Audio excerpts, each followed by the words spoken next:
Hello and welcome to the channel.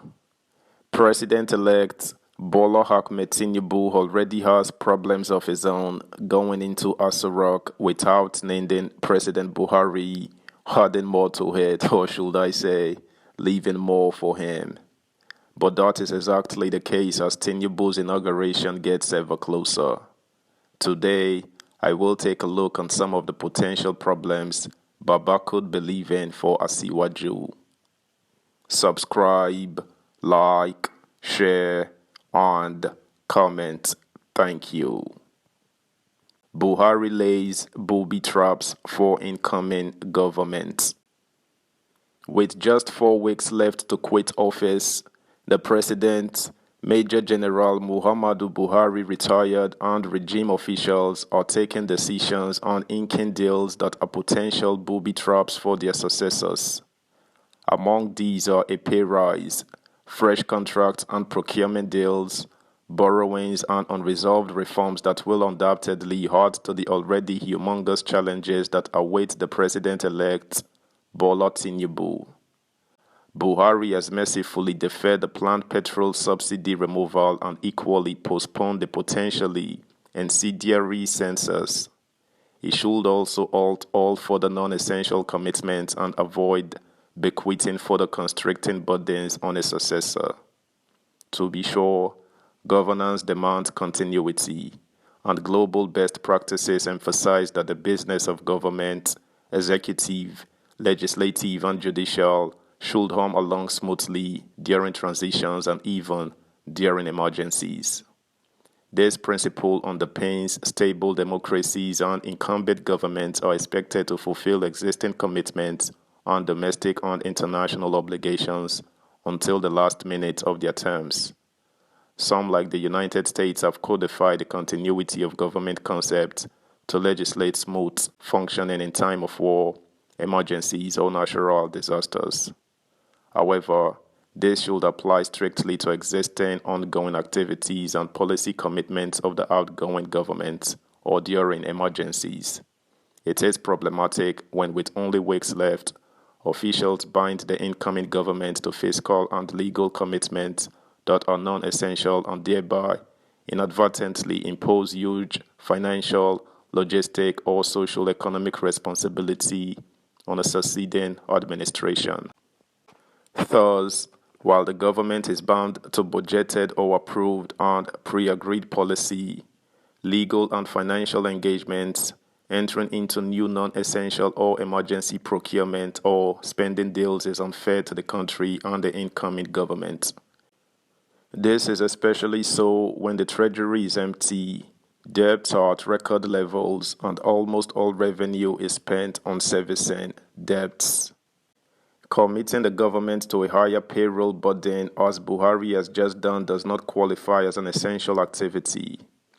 He authorized a 40% pay rise for federal civil servants just 36 days to his exit date. The reasons the regime cited to cushion the high cost of living, transport fares, housing, electricity tariffs, and other inflationary causatives sound humane, but should have been left to the new administration to implement, given the paucity of funds. This is a fiscal ambush for Tinubu. In the 2023 federal budget proposal of 20.51 trillion naira, PwC noted that the non-debt recurrent expenditure of 8.27 trillion naira is 40% of total spending, of which personnel cost is gulping 4.99 trillion naira, representing 60.33% of recurrent. With an inbuilt deficit of 10.78 trillion naira, Nigeria needs to generate 111% of its current revenue to be able to meet its expenditure needs without borrowings, it warned. The Minister of Finance, Budget and National Planning, Zainab Ahmed, admits that the regime spends 96% of all revenue to service debt and borrows to meet salary and pension commitments.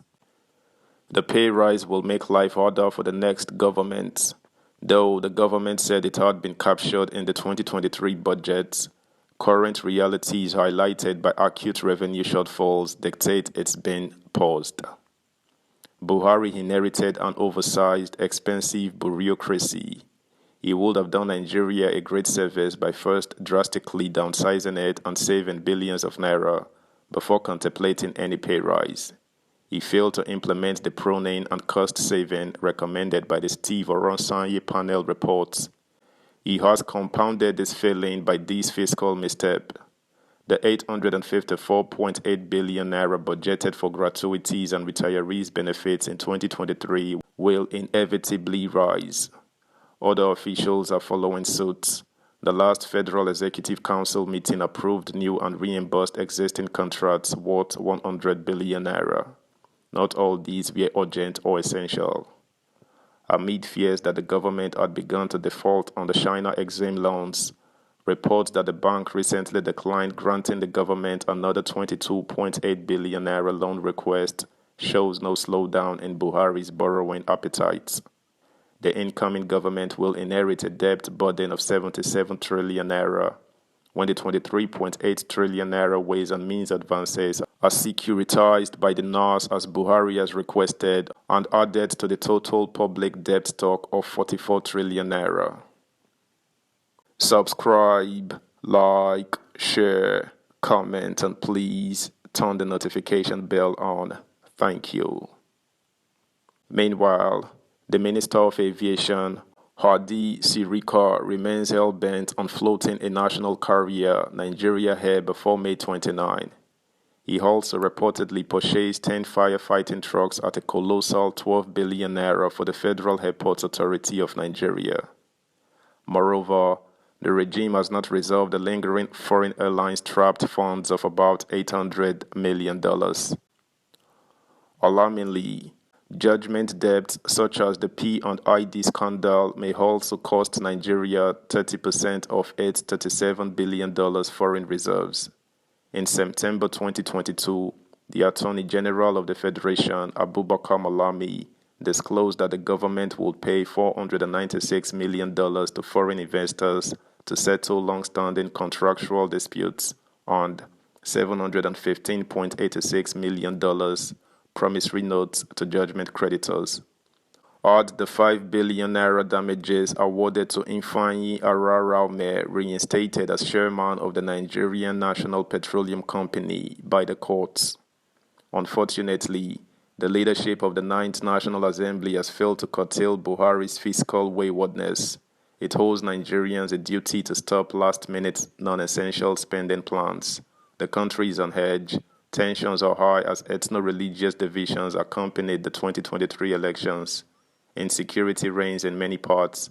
Poverty is pervasive and the economy, headlined by revenue shortage, is fragile. There are 23 million unemployed or underemployed, and divisive sentiments run high. The NAS should halt new contracts and loans. That's the news, guys. Thanks for listening. Until next time, bye.